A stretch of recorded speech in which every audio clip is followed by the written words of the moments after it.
วัตถุมงคลแล้วก็พิธีบวงสรวงสิ่งศักดิ์สิทธิ์ทั้งหลายพวกเราทั้งหลายวันนี้ก็ขอให้ตั้งจิตตั้งใจประธานสงฆ์ในวันนี้ได้รับเกียรติจากพระเดชพระคุณหลวงพ่อบุญลอยวัดน้อยอินบุรีจังหวัดสิงห์บุรีซึ่งเป็นทายาทวิทยาคมกับครูบาอาจารย์มากมายท่านเก่งในสัพพวิชาซึ่งพวกเราวันนี้ก็ให้เอาสายสิญจน์ที่อยู่ข้างบนเอามาผูกไว้ที่ศีรษะเพื่อความเป็นสิริมงคลอย่างน้อยหลวงพ่อท่านอธิษฐานจิตวัตถุมงคลก็จะได้เสกตัวของพวกเราไปด้วยแล้วก็วันนี้ท่านหลวงพ่อเลขาธิการเจ้าคณะจังหวัดเชียงใหม่ก็เมตตามาร่วมอธิษฐานจิตพร้อมด้วยกับพระเถรานุเถระเจ้าคณะพระสังฆาธิการมากมายญาติโยมพุทธบริษัททั้งหลายวันนี้เราได้กำไรชีวิตจากการมีพระอริยเจ้าครูบาอาจารย์มาจากมากมายทั่วสารทิศวันนี้จะเป็นครูบาอาจารย์ทั่วไปแต่งานวันพรุ่งนี้จะเป็นพระสงฆ์ทรงสมณศักดิ์จากจังหวัดเชียงใหม่จังหวัดลำปางจังหวัดลำพูนจังหวัดพะเยาจังหวัดเชียงรายมาจากหลายจังหวัดเลยฉะนั้นเพื่อความเป็นสิริมงคลเพื่อความเป็นอุดมมงคล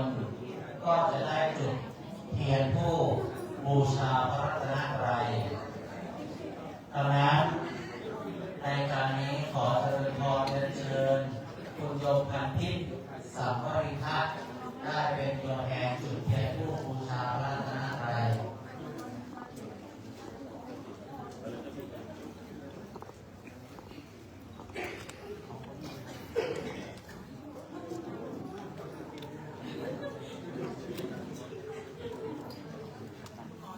แมทกระเบาออกยืนบอกเบิ้ลยืนคือหรอกยืนบารมีของคุณโยมพันทิพย์สัมภริทัศน์ซึ่งตระกูลของคุณโยมพันทิพย์สัมภริทัศน์ดูแลเจ้าพระคุณสมเด็จพระอริยวงศานัตยานสมเด็จพระสังฆราชสกลมหาสังฆปรินายกและสมเด็จพระสังฆราชองค์ปัจจุบันก็ดูแลทั้งพระเครื่องต้นแล้วก็ดูแลทั้งหมดก็ขอฝากบารมีไว้กับพวกเราด้วยต่อไปใส่สินเส้นนี้ตื่นก็ขอเดินพรเดินคุณโยมกิษกรเจริญสุขธนพล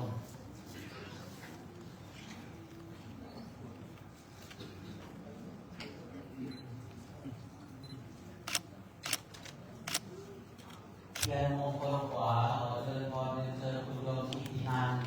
อิทธิศักดิ์ชูชัย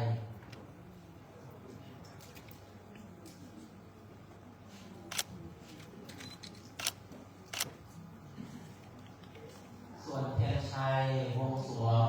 ขอเจริญพรเชิญอาจารย์หาไทยทองเลิศซึ่งเป็นผู้นำทางจิตวิญญาณ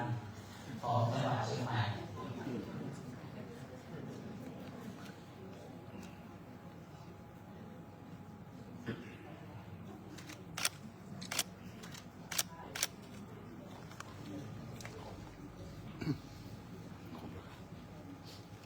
ต่อไป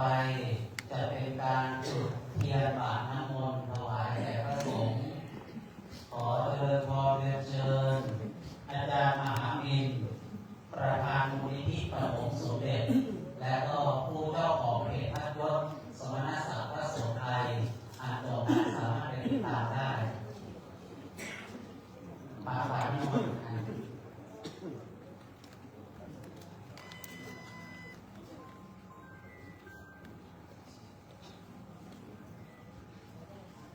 จากนั้นขอเจริญพรเรียนเชิญคุณโยมนาถพลชื่อเพชรซึ่งผู้ผลิตพัดยศพระสงฆ์ทุกตำแหน่งทุกชั้น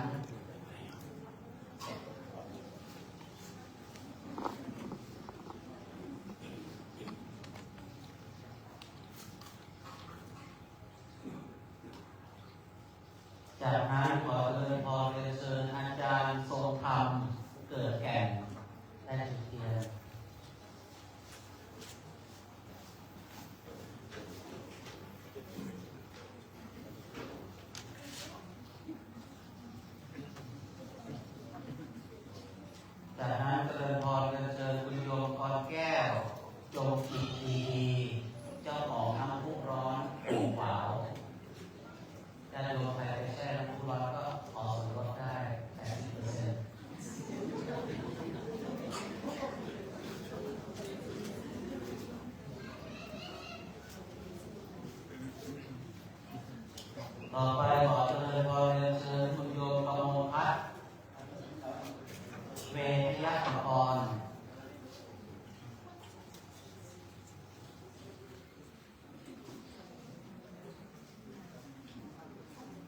จากนั้นขอเรียนเชิญคุณโยมศิรสิทธิ์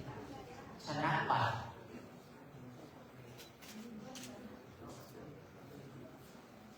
ตอนนี้ช่างวาดภาพที่วาดรูปแม่พระธรณีที่เอามาเสร็จวันนี้ต่อไปขอเรียนเชิญเจริญพรคุณไกรกาญจนวตี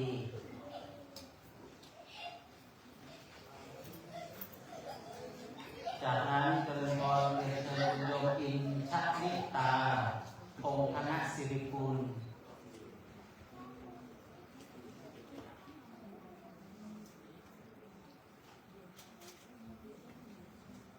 คุณโยมอนุสรณ์บุญสนาม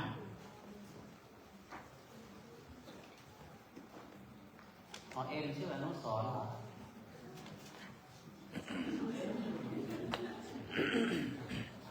เราก็นึกว่าผู้ชาย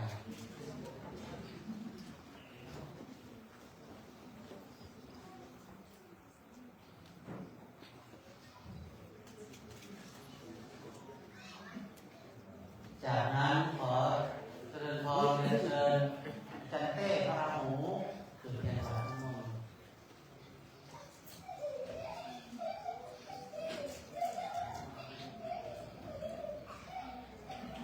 แล้วก็น้องคีด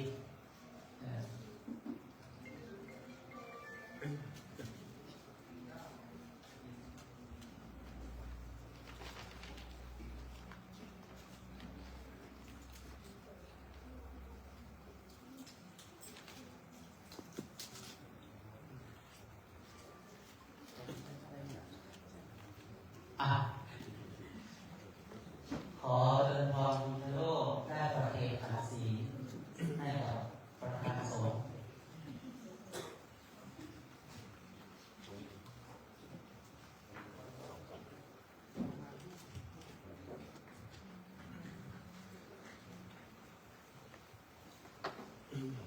ทุกท่านตั้งใจประนมมือและว่าตามนะพุทธบูชามหาเตชะมโต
สังฆังสรณังคัจฉา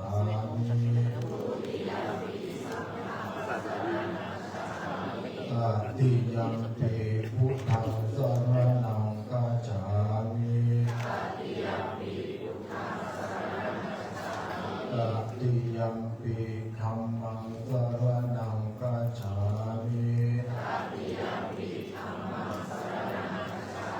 ตติยัมปิสังฆังสรณังคัจฉามิปานาติปาตาเวระมณีสิกขาปะทังสมาธิยามิ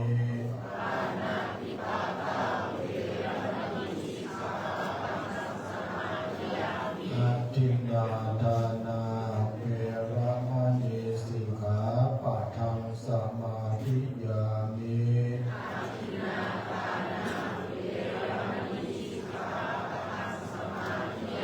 กาเมสุมิจฉาจารา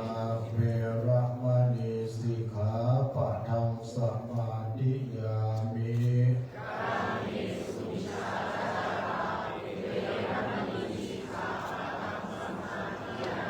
มุสาวาทาเวระมณีสิกขาปะทังสมาธิยามิ เด็กที่ตัวมาสอนสิ สุราเมรยะมัจจปมาทฐานาเวระมณีสิกขาปะทังสมาธิยามิ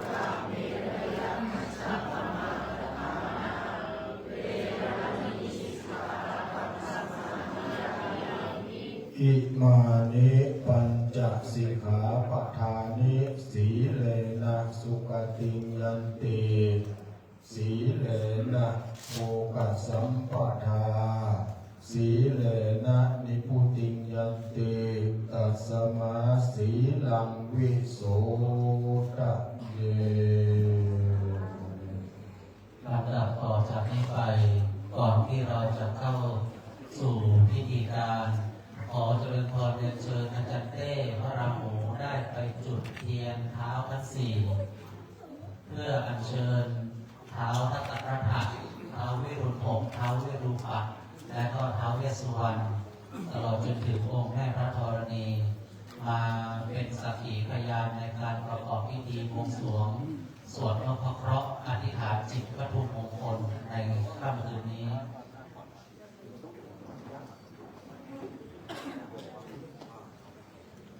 จากนั้นขอเจริญพรเรียนเชิญตัวแทนของสี่ท่านได้เปิดถ้วยชามที่จะประกอบพิธีของท้าวมหาราชทั้งสี่ขอเจริญพรเรียนเชิญคุณไพโรจน์วัฒนวโรดมเปิดทางด้านพระสงฆ์เปิดช่วย ขอเจริญพรเรียนเชิญท่านอัยการธนาทิพย์ได้เปิดถ้วยชามด้านนู้นเลยแล้วก็ขอเรียนเชิญโยมเบิร์ตได้เปิดถ้วยชามทางด้านหลังตรงโน้นที่มุมฉัดแล้วก็ขอเจริญพรโยมเองไปอีกด้านหนึ่ง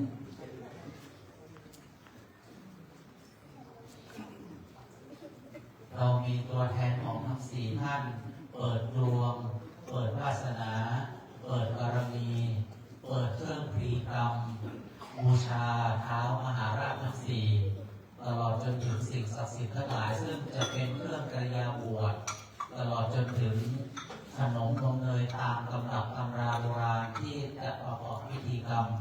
เพื่อเพิ่มเรื่องของความเข้มขลังและก็ความศักดิ์สิทธิ์จากนั้นเราจะได้ขอตัวแทนจุดเทียนกระทงนพเคราะห์กระทงแรกขอเจริญพรเรียนเชิญตัวแทนญาติโยมพุทธบริษัททั้งหลายขอเจริญพรท่านอัยการธนาทิพย์สำนักงานอัยการสูงสุดได้มาจุดเป็นตัวแทนจุดที่วันอาทิตย์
จากนั้น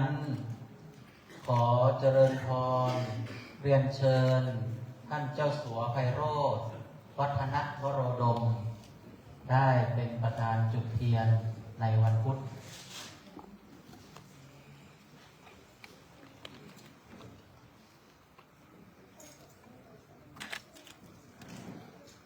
จากนั้นขอเจริญพรเรียนเชิญคุณโยมรินณพัฒน์ธีระทะในพงศ์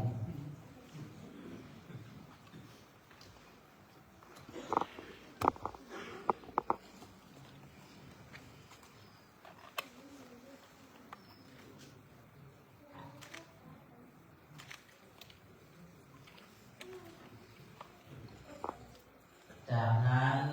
ขอเจริญพรเรียนเชิญคุณโยมอุษาวดีทัชรวงศ์ประกรณ์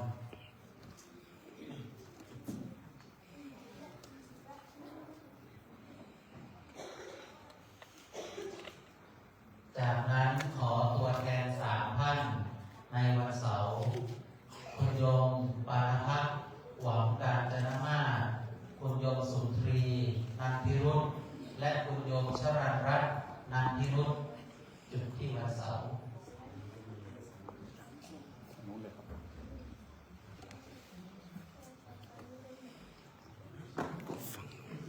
มันนี่ก็ได้ครับมันนี่ก็ได้ครับฝั่งนู้นครับ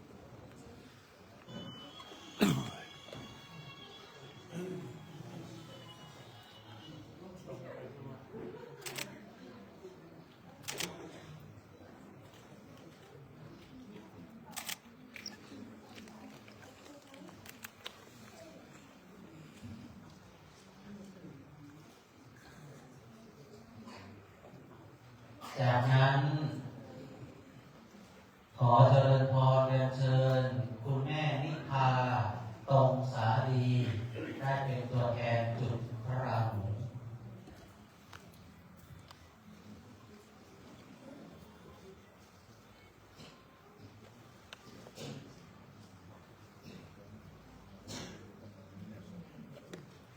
ยืน และ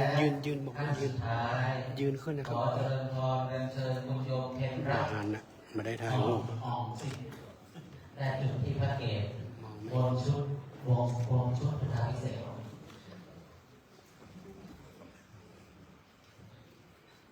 ด้านหน้า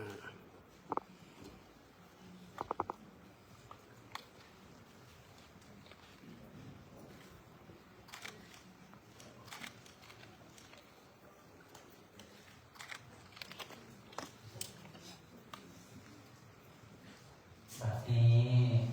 ได้เวลาอันเป็นอุดมมงคลเลิศขอให้ทุกท่านน้อมจิตน้อมใจในการอัญเชิญเทวดา เพื่อที่จะมาประสิทธิ์ประสาทความเป็นสิริมงคลให้บังเกิดกับพวกเราทั้งหลายอาราธนาพระปริตรพร้อมกัน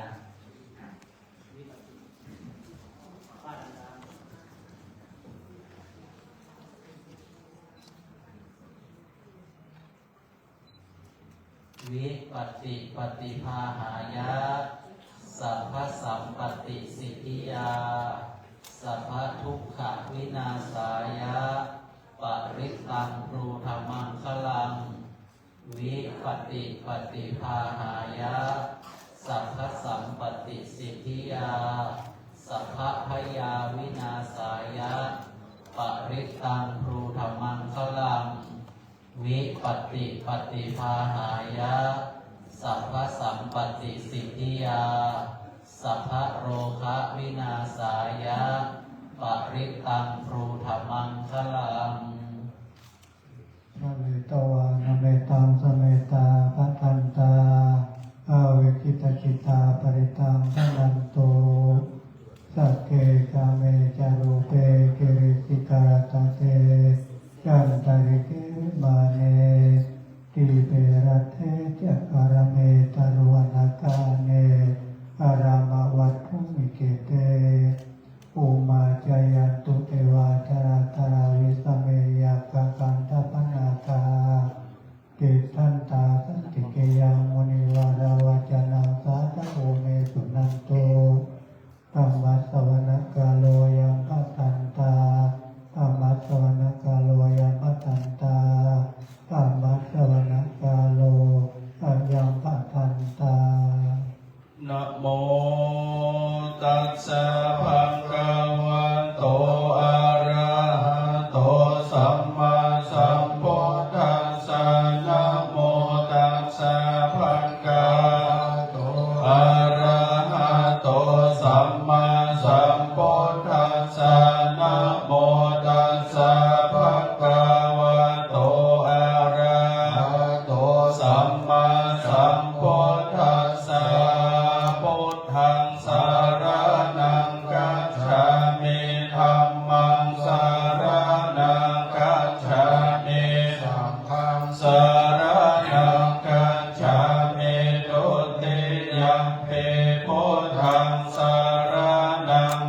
มิทุติยัมปิธัมมั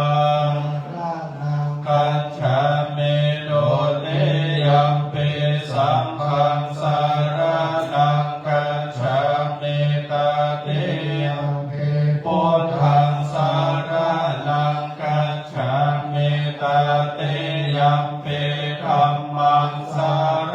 นังกัจฉามิตติยัมปิสังฆังสารนังกัจฉามิสัมโพเทอะทะเวสัจจะสาสังเกสัตเตสัตตะสัมมาสันนินามามิเสรัสสะหังเตสังฆัมมัญจะสังฆัญจะทะเรนะนามามิหังนามาการานุภาเวนะปัสสะเพโอปันตะเวอเนกาอันตรายาปิวินัสสันโตอาเสสัตโตสัมโพเทปัญจปัญญาสัจจะจตุเรสาเตสาอาสาเกตัสสะสัตตะสาสาเนนามามิเสรัสสะหังเตสังฆัมมัญจะสังฆัญจะอัฏฐะเรนะนามามิหังนามาการานุภาเวนะหันตวาเทโอปันทะเวอเนกาอันตรายาปิเวนัสสันโตอาเสสัตโตสัมโพเทนะวุตตาราเตอัตถาจัตตาริสัสสะอาสาเกเวสาเตสัตตะสาสาเนนะมามิเสรัสสะหังเตสังฆัมมัญจะสังฆัญจะทะเรนะนะมามิหังนะมาการานุภาเวนะหันตวาสัพเพอุปันทะเวอเนกาอันตรายาปิวินัสสันโตอาเสสะโต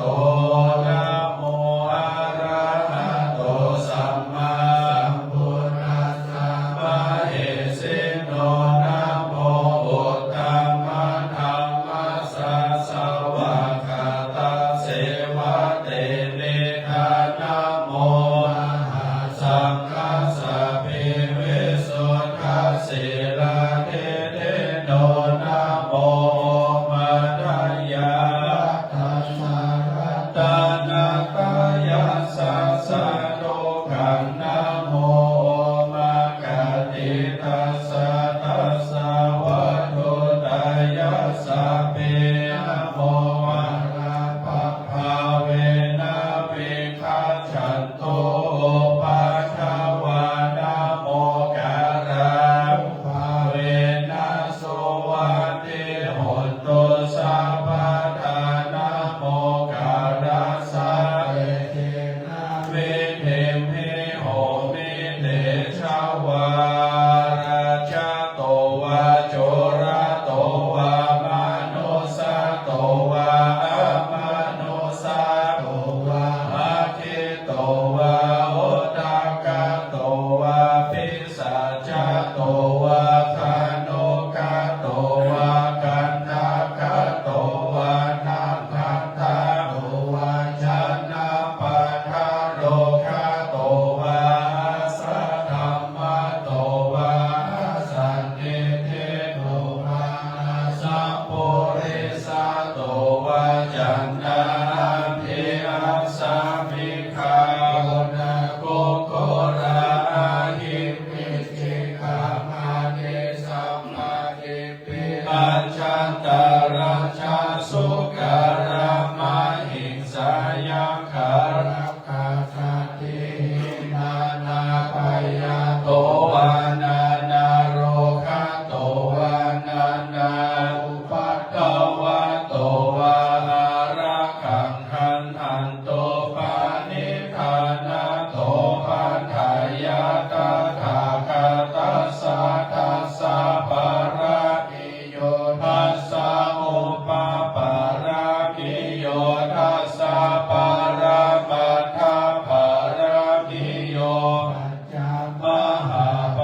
ปาริตังกาโรโต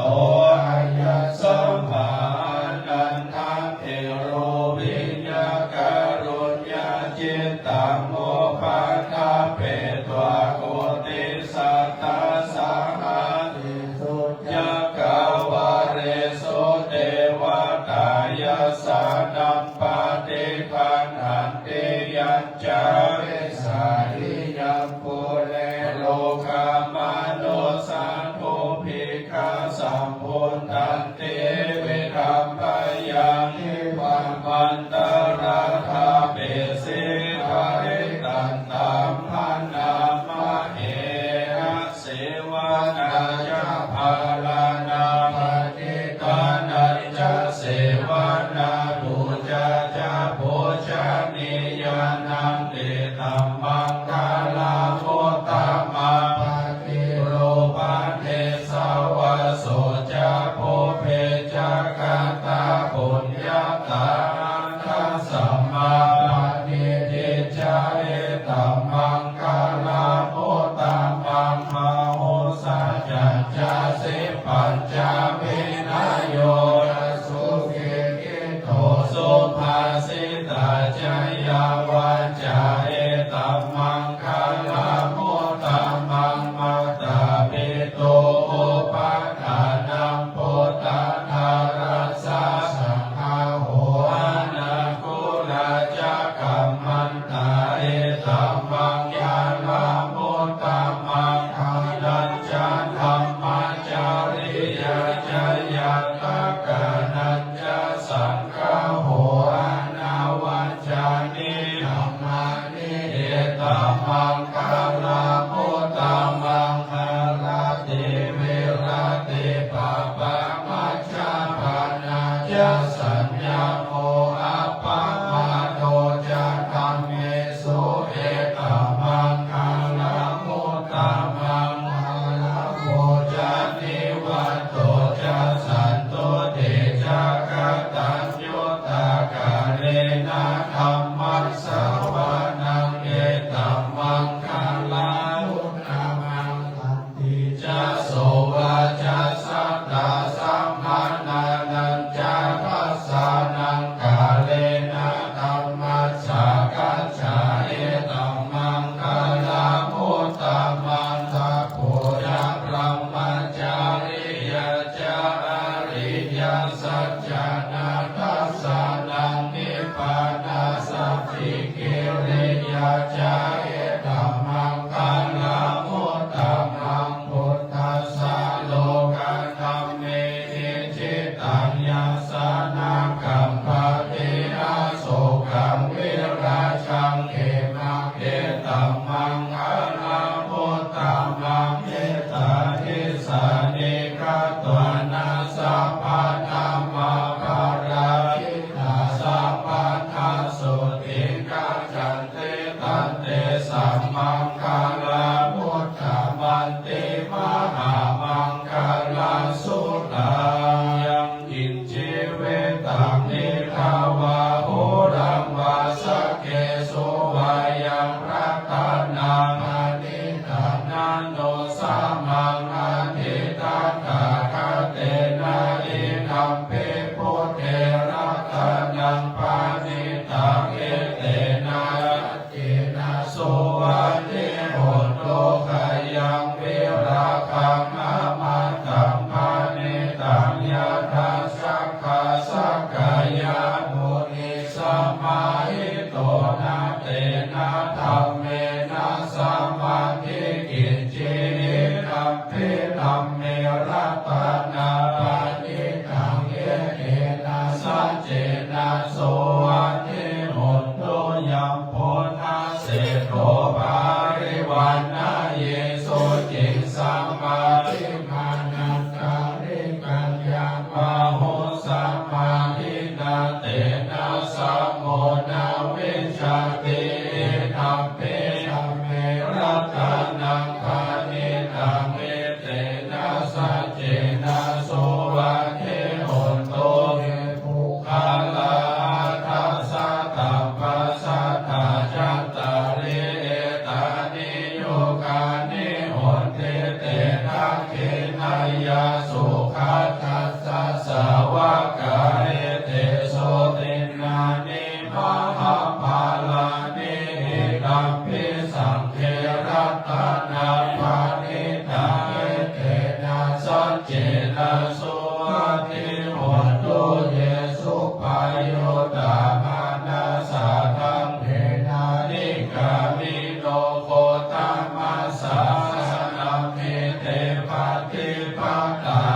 มาตังวิไคหารัตถามุนาอิปุติปุจจามานาอิคัมปิสังเขรัตนังปานิตังเอเตนะสัจเจนะโสวัติโหตุกินังปุรานังนาวังนาทิสัมภาวังเวรัตจิตายาติเกภวัสสะมิเตกินาภิชาอเวโรติฉันตานิพันเตติรายะทายัมปะทิโพหิคัมปิสังเขรัตนังปานิตังเอเตนะสัจเจนะสุวัติโหตุยานิคาโพตานิสัมมากัตตานิภูมานิวายานิมาอันตานิเขตถาคันตังเทวา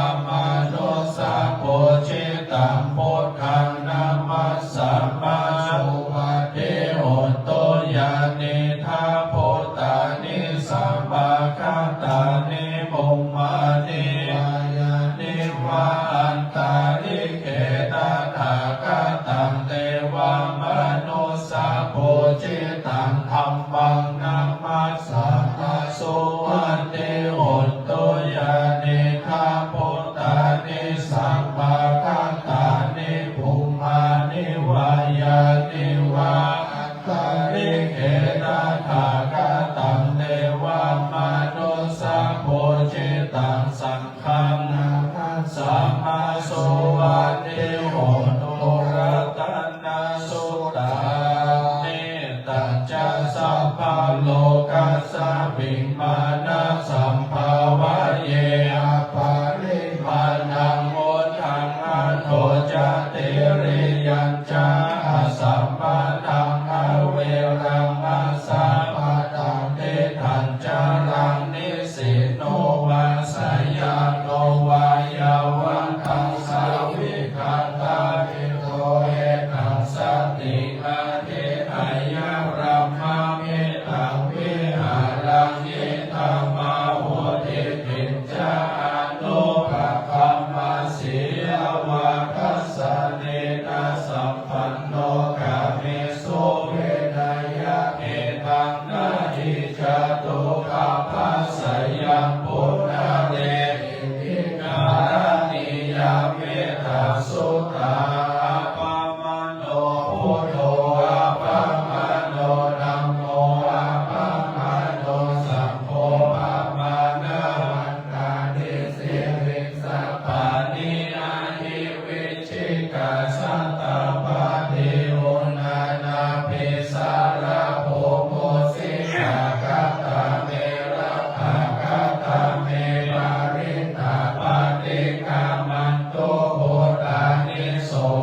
สุขันตวิธินาทิตวันโมเนโรตันเตชัสสะภาวันตุเตชัยยมังคลานิ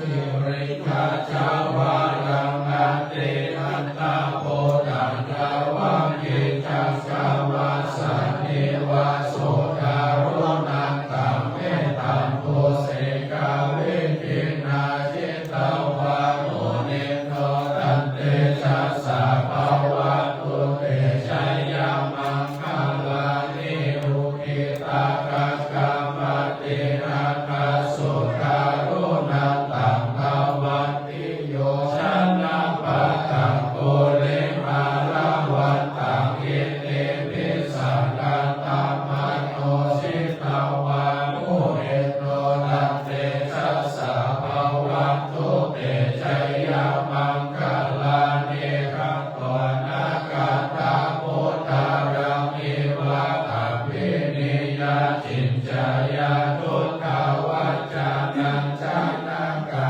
ยามัจเจสันเตนะโสมาเวเตนะชิตาวามุนิโนตันเตชัสสะภาวันตุเตชัยยมังคลานิสัจจังวิหายามติสัจจกวาทะเกตุวาทะพิโรภิตามานังอติอันตาโพตังปัญญาปฏิปัจจาลิโตจิตาวามุนิโนตันเตชัสสะภาวันตุเตชัยยมังคลานิอัตโตปานันทาปุจจคัมเมพุทธังมาอิติพุทเตนะเถระปุจจเกนะธัมมาปะยันโตเอโกปะเกสาวิทินาชิตาวามุนิโนตันเตชัสสะภาวันตุ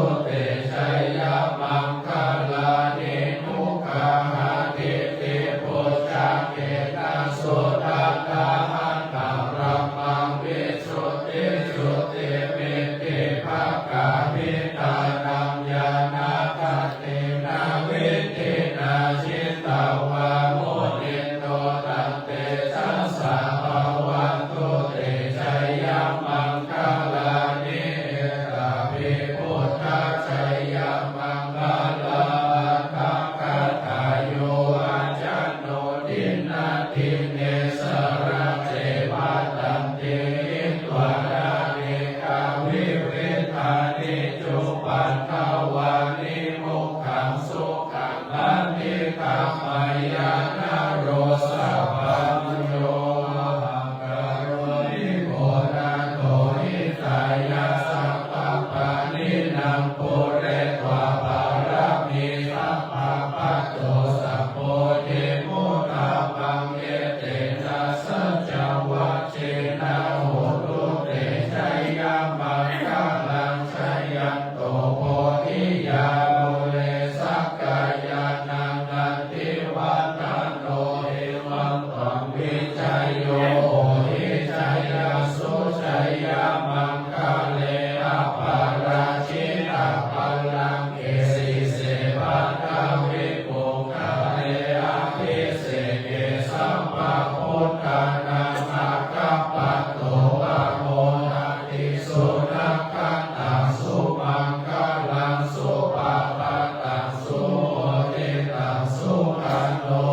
โตมุตโตจัสโสยิทังพระมัจจาริโสปะทักขินังกายกัมมังวาจากัมมังปัฏฐักขินังปัฏฐักขินังมโนกัมมังปะนิทิเตปัฏฐักขินาปัฏฐักขินานิกัตวานาลาพันตัตเตปัฏฐักขิเนสัพพะตัวพุทธรัตนังโอสัตตังพุทธังมังวะนังทิตังเทวะมานุสันนังพุทธเตเจนะโสตินานัสสันตุปัตตวาสัพเพทุกขาอุปัสสะเมตุเตสังกัตวะธัมมารัตนังอุสัตตังพุทธังมังวะรังปาริราหุปัสสะมานังนา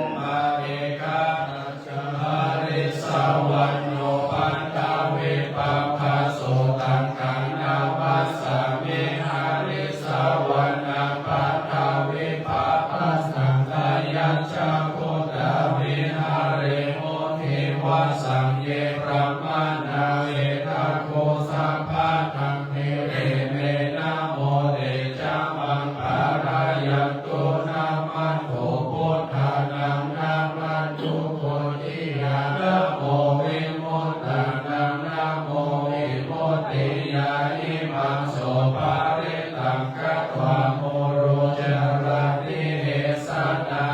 ปิตยัญจักขุมายกาลาจาภริสวันโนปัฏฐาวิปัสสโสตันตังธรรมัสสะเมฆาทิสวันนังปัฏฐาวิปัสสสังนายจักขุตาวิหาเรมุรันติเยรัมมานาเมอังคุสัพพะนาเมเตเมนะโมเตจัมมังปารายันโตนะมัตโตพุทธานานะมัตตุโพธิญาณโมวิมุตตานานะโมวิมุตติญาณิมัสโสภะริตังกัตถาโมโรวาสัมมากัปปะเยติโมระปะริตาพุทโธมังคัลลสัมพุทโธสัมพุทโธเยปัจจุตาโมพุทธามังคัลลมาคัมมาสัพพะทุกขาปะมุจจเวธัมโมมังคัลลสัมพุทโธอัมปิโลทุตัสโสอะโนธัมมามังคัลลมาคัมมาสัพพะปะยาปะมุจจเลสัมโฆมังคัลลสัมพุทโธอะระหะภินายโยอนุตตโรสัพพะมังคัลลมาคัมมาสัพพะโลกาปะมุจจเล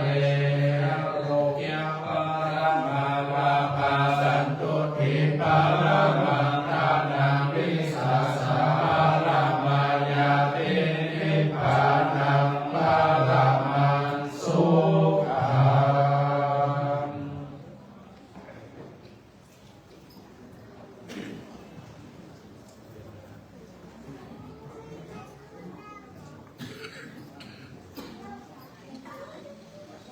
นิมนต์พระสงฆ์ดับเทียนมนต์และเจ้าหน้าที่อัญเชิญกระโถงพระเคราะห์ออกไปไว้ด้านนอก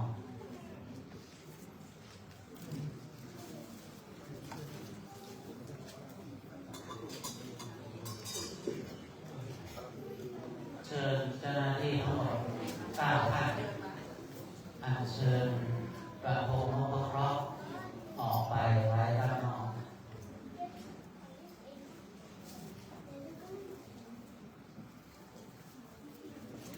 เอาไปไว้ในเจดีย์100 พระบาท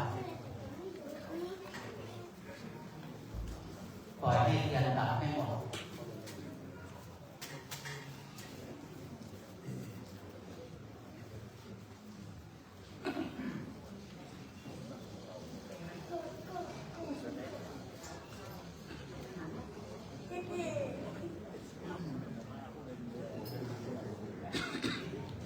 เพื่อความเป็นสิริมงคลเพื่อความสุขความเจริญที่จะบังเกิดมีแก่พวกเราทั้งหลายตลอดปีมะเมีย 2569 ที่ได้ย่างเข้ามาสู่เดือนแรกเดือนมกราคมในเดือนนี้ถือว่าเราจะก้าวเข้าสู่ความสำเร็จเราจะก้าวเข้าสู่ความสมหวังในสิ่งที่ปรารถนาทั้งการงานการเงินสุขภาพตลอดจนถึงสิ่งที่ปรารถนาทั้งปวงก็ขอกราบอาราธนา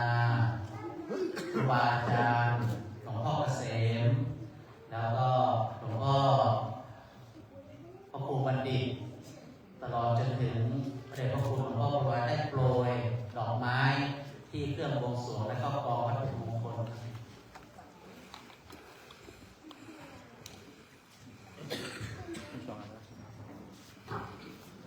แล้วก็ประพรมน้ำพระพุทธมนต์ด้วย มีคณะมิตรเชียงใหม่ มาทานข้าวกันหน่อย นี่น้องแขก ได้กินเท่าไหร่เราได้24เป็นวันกี่ล้าน เราลำปาง เป็นวันกี่ล้านใช่ไหมถึงหมื่นละถึงนะที่ต้องเอาไปต่อเนื่องได้ไหม อันนี้น้องชัชชนรองหนึ่ง คณะก็ต้องการ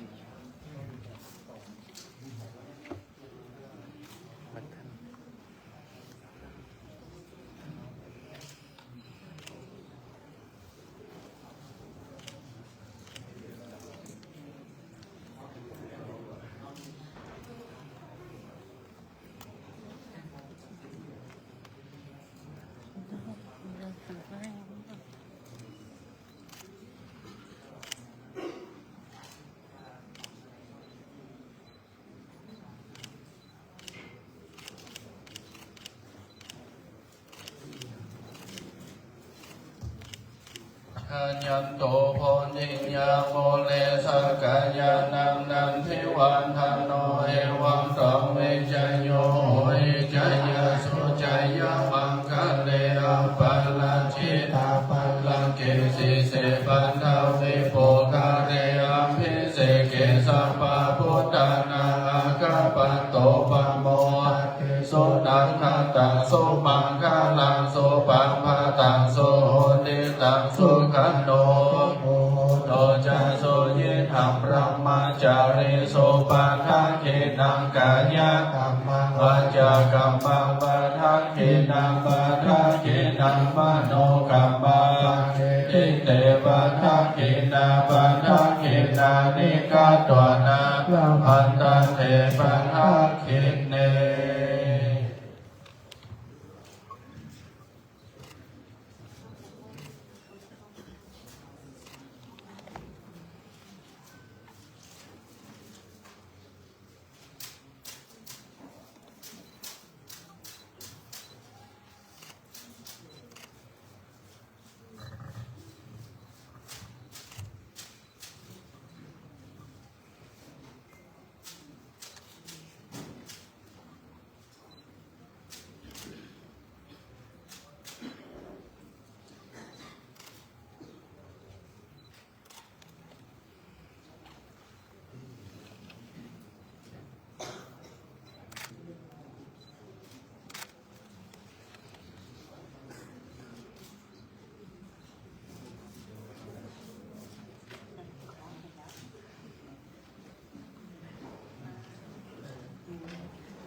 ผู้ชายสมควรจะได้สัตว์เมื่อกี้เนาะบอกเขาว่าเจอเนี่ยแขนนะผ่านมาราศีมาทำงานจะคิดไหมบอกไปทองคำแท้สกิดไหมไม่แล้วแต่บุญ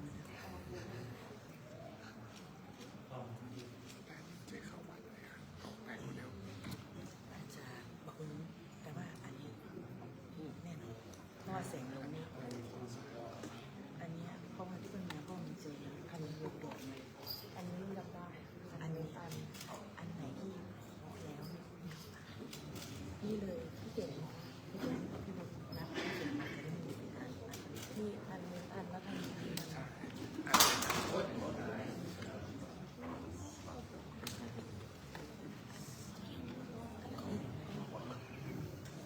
ป้องกันไม่เป็นไรหรอกเขาด้วยพี่เขาด้วยไม่กี่แสนหรอกนะกล้องตกแสนใจป่านนิดหน่อยคนไม่ต้องยุ่ง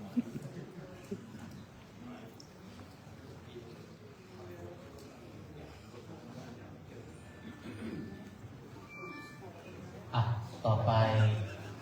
ขอเจริญพรเรียนเชิญตัวแทน บ่อยครั้ง ญาติโยมพุทธบริษัททั้งหลายได้ร่วมกันประเคนจตุปัจจัยทายทานขอเจริญพรเรียนเชิญ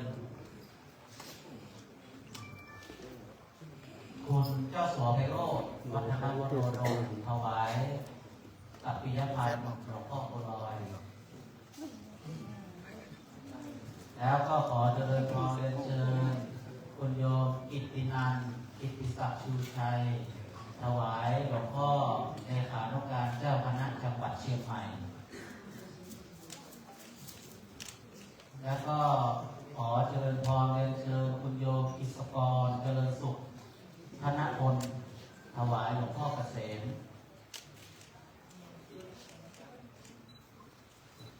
จากนั้นได้ประเคนพระสงฆ์ขอเจริญพรเรียนเชิญอาจารย์เต้พระราหูขอเจริญพรเรียนเชิญคุณนพกันวัฒนวโรดมขอเจริญพรเรียนเชิญคุณแม่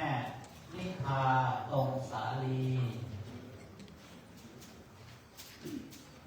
ขอเจริญพรเรียนเชิญคุณแม่บัวจิ๋มไม้ดอกไม้ประดับที่ได้ถวายดอกไม้สดในทุกๆงานประเคนสุขปัจจัยทายทานขอเจริญพรเรียนเชิญอาจารย์เปียกพิษณุโลก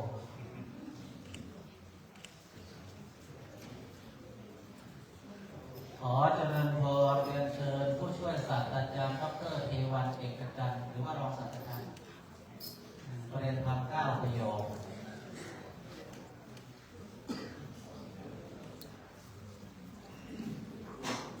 ขอเจริญพรเรียนเชิญ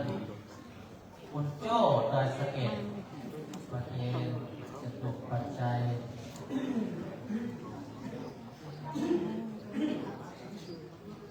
แล้วก็ขอเจริญพรเรียนเชิญเสียบูม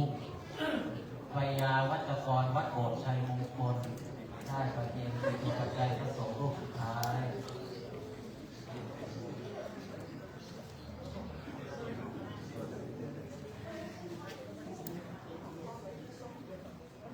จากนั้นพวกเราทุกคนทุกท่านตั้งใจรับพรจากพระสงฆ์โดยพร้อมเพรียงกัน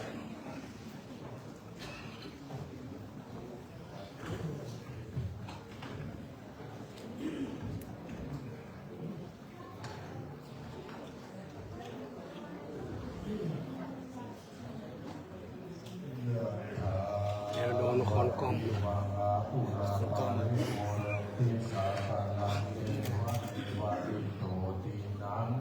เปตนังอุปกัมปติอิจิตังปฏิตังตุมหังคิปะเมวะสริจันตุ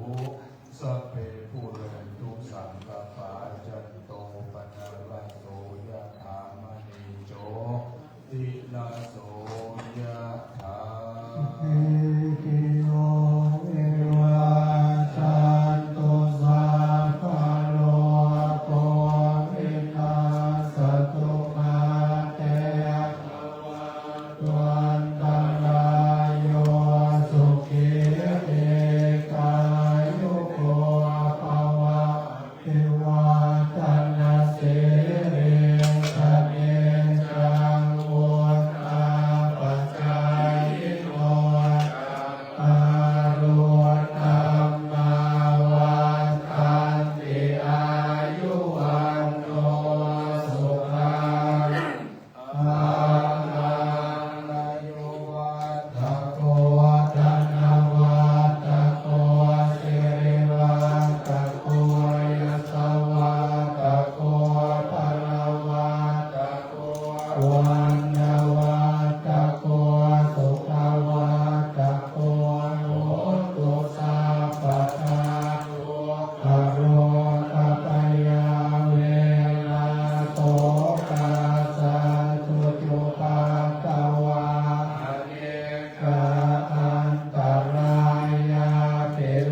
ตังตานากัมมันนิปานาปัญจโยโตโนนิจามิตังศีลากัมมันนิปานาปัญจโย ให้ทำกล้องผมขอเพื่อ โตโนนิจา โรยฝนมันโรยเอากล้องฝากเฮียบกแม่บ้านะครับ นิปานาปัญจ คนรวยเอากล้องฝาก โตโนนิจายักขิจิมุสาลากัตตังวัสสะเตยามเอหิกัตตะปุญญโมอานุโมสุนันโตโตเยเตวะสัพพิกาเนอานิกัตตาลิกายุกัสสังฆาสัพพะสัพสานังสุขีอาตานาปาลิหารัตโตวัตตาลิตาสุขิตามุตโตสุขะปะโมจจันโตสัพเพสุขิตามุตโตตุกัมมะโมจจันโตสัพเพอายัตังกัสสุขิตามุตโตตุกัมมะโมจจันโตสัพเพปิสัสสัพเพสัพเพเวดาสุขิตามุตโตตุกัมมะโมจจันโตสัพเพนะคัตตามุตโตตุกัมมะโมจจันโตสัพเพเทวะสุขิตามุตโตตุกัมมะโมจจันโตสัพเพอาจาริโยปัจจยามุตโตตุกัมมะโมจจันโตสัพพะสัพพตินัสสามิชันโตโอ